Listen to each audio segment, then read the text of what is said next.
تم یتیموں کو طاقتور نہیں بنانا چاہتے، تم غریبوں کو طاقتور نہیں بنانا چاہتے، تم بھارت سے غربت کو ختم نہیں کرنا چاہتے، تم نوجوانوں کو روزگار نہیں دینا چاہتے، تم سب کو بول دیے لگ جاؤ ایک بادشاہ کے پیچھے، پورے لگ گئے۔ اس کو مر کے 300 سال ہو گیا، انہیں بھی خبر ہے، بیٹھ کے سوچ رہا ہوں گا ابا 300 سال کے بعد بھی لوگ یہ کر رہے ہیں، مگر جو زندہ ہیں ان کو کیا ہو رہا ہے؟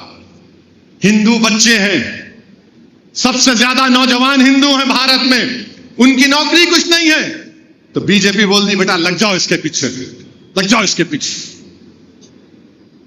بابر کو کون بلائے وہ دنیا جانتی، بابر کو بلانے والے ہم نہیں بلائے، بابر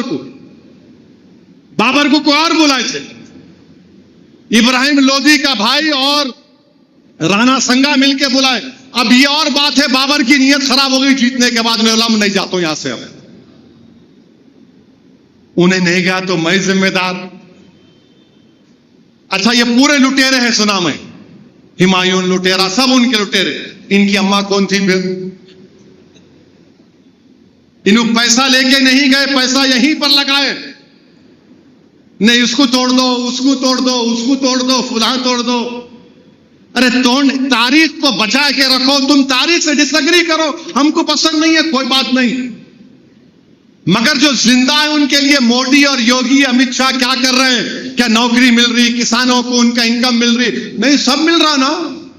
اب دیکھو آپ ٹرمپ بول رہا ٹیرف لگاؤں گا میں بھارت کے اوپر 2 اپریل سے، آپ ٹی وی والے شروع ہو جائیں گے۔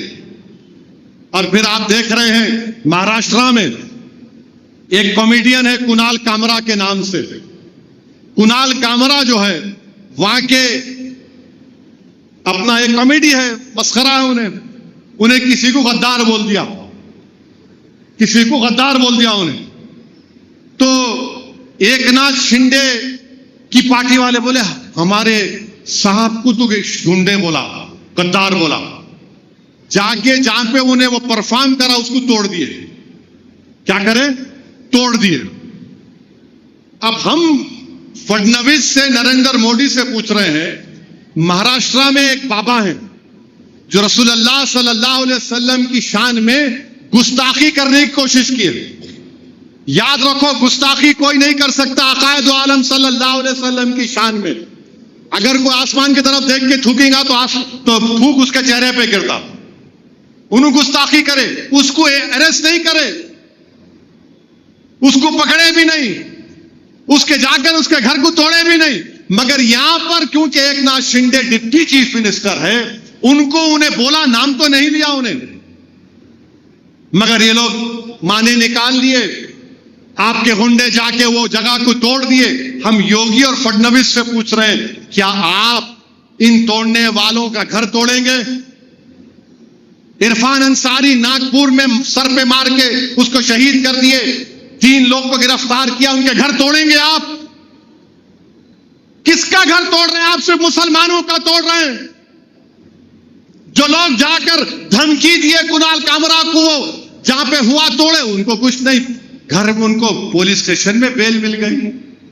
ایسا دکھ رہا کہ پولیس اسٹیشن ان کا مائکا تھا۔ حضرت سسرے ملت بیٹھے تھے، آجا داماد، ارے کر کے جا۔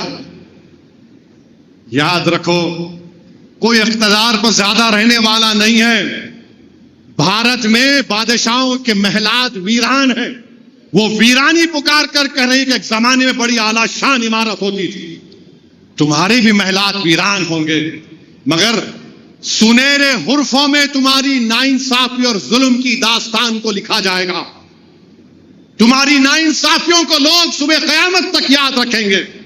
اور اگر تم یہ سمجھ رہے ہو کہ ہم جھک جائیں گے، ہم وہ قوم ہیں جو صرف اللہ کے آگے جھکتے ہیں، وقت کے یزیدوں، فرعونوں اور وزیر اعظموں کے سامنے نہیں جھکتے ہیں۔ ہم نہیں جھکنے والے ہیں، ہم مقابلہ کریں گے جمہوری طریقے سے۔ تم ظلم پہ ظلم ڈھاتے جاؤ۔ 5 سال سے ہمارے بچے جیلوں میں، بیل نہیں ہوتی۔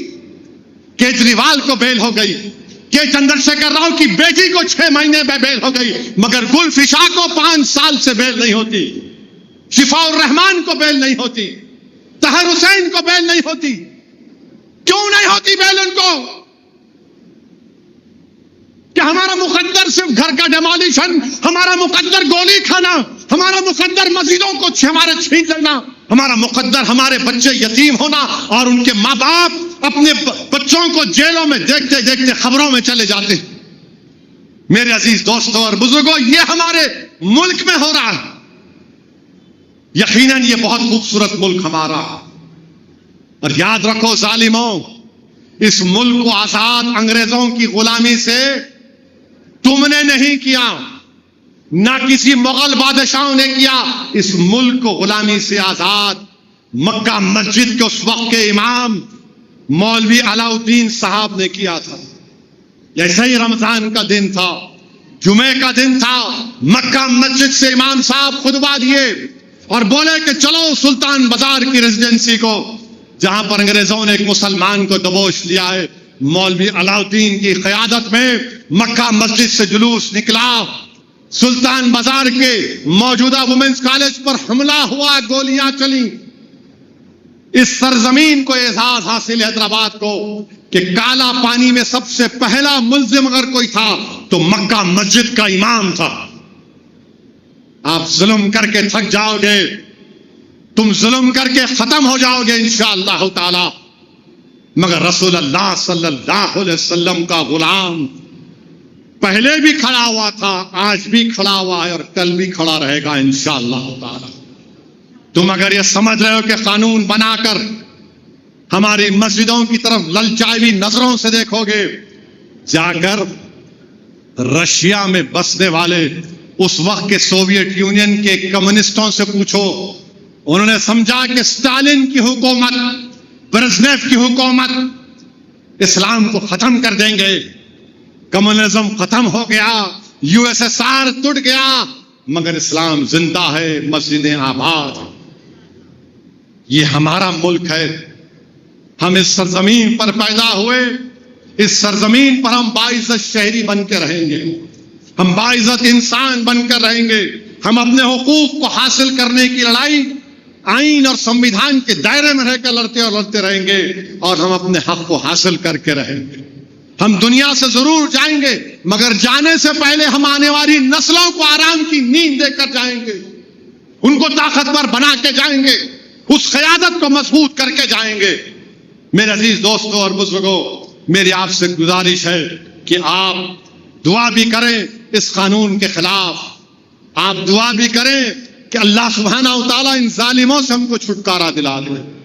ہم اللہ سے دعا کرتے ہیں کہ اللہ ہم نسل آدم ہیں، ہم ابن آدم کا شیوا ہے اللہ، کہ تیری بارگاہ میں ہم سر و سجود ہو جاتے ہیں، ہم تائب ہو جاتے ہیں اپنے گناہوں کو چھوڑ کر۔ یا اللہ ہم تیری بارگاہ میں اپنے جبین شوق کو جھکا دیتے ہیں۔ اللہ تو غفور الرحیم ہے، تو ستار ہے، تو رؤوف ہے، تو رحیم ہے۔ یا اللہ تو موجود ہے، ہمیشہ موجود رہے گا۔ اللہ تو ہی ہم کو زندگی دیا، اللہ تو تیرے حکم سے ہمیں موت آ گئی۔ اللہ تو ماں کے پیٹ میں ہماری شکلوں کو بنانے والا ہے، تو یا مصور ہے یا اللہ۔ اللہ تیری شان بالا ہے، ساری کائنات میں تیری شان آیا ہے یا اللہ، تو پہلے بھی تھا اور تو رہے گا۔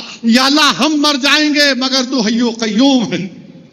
یا اللہ جو ہم دیکھتے ہیں وہ تیری قدرت، تیری وجہ سے دیکھتے ہیں، جو دکھتا نہیں ہے وہ بھی تو ہے یا اللہ۔ اللہ تو حمید ہے، تو مجید ہے، اللہ تو شفا دینے والا، اللہ تو سمیع اور بصیر ہے، اللہ تو ہماری زندگی کے ہر معاملات کا کارساز ہے۔ پروردگار ان سوکھے ہوئے ہونٹ اور حلق سے نکلی ہوئی صداؤں کو قبول فرما لے۔ اللہ ہم گناہگار ہیں، ہمارے گناہوں کو معاف فرما دے۔ پروردگار یہ تیرے ماہ رمضان کا آخری دعا ہے، اللہ ہمارے گناہوں کو معاف فرما دے۔ اللہ فلسطینیوں کو ان کی مدد فرما، اللہ ان کو رزق دے دے، ان کو عزت دے دے۔ اللہ مسجد اقصی اور بیت المقدس کو آزاد کر دے۔ اللہ آج ہم تیرے گھر سے تجھ سے بھیک مانگ رہے ہیں، ہندوستان میں امن کو مضبوط کر دے۔ اللہ جو اس وطن میں نفرتوں کی فضاؤں میں اضافہ کر رہے ہیں، اللہ تو ان کو دیکھ لے۔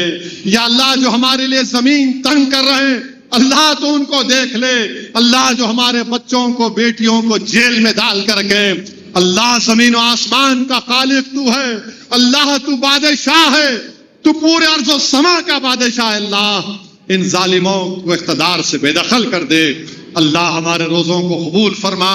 اللہ یہ حکومت وقف قانون بنا کر تیرے گھر کو چھیننا چاہتی ہے، اللہ یہ قانون بنا کر جس جائیداد کا مالک تو ہے اللہ اس کو چھیننا چاہتے، پروردگار تو ہماری کوششوں میں کامیابی عطا فرما دے، ہمارے گناہوں کو معاف فرما دے، تجھے تیرے حبیب محمد مصطفیٰ صلی اللہ علیہ وسلم کا واسطہ۔ اللہم صلی علی سیدنا محمد عبدک رسولک نبی ام الآل صحابہ وسلم۔